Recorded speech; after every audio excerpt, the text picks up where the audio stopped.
Mabuhay! Mabuhay! Good day everyone! In this video, we're gonna talk about the importance of multimedia and ICT in 21st century. Kanya-kanyang video edition. Enhanced learning. Multimedia makes learning more engaging, interactive, and fun. ICT enables access to vast resources and online learning platforms. Improve communication. ICT facilitates global connectivity, collaboration, and communication through emails, video conference, and social media. Increase productivity. Multimedia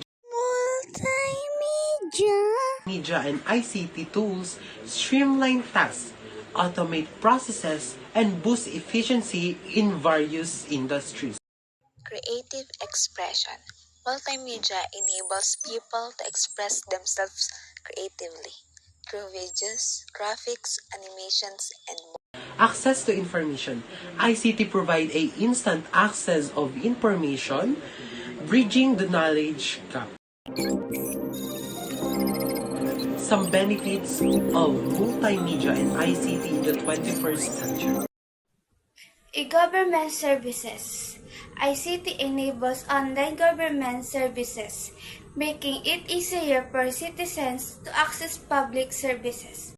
Business growth. Multimedia and ICT help business reach a wider audience, promote products, and improve customers' engagement. Education and skill development. ICT and multimedia enhance education skill training, preparing Filipino for the digital economy.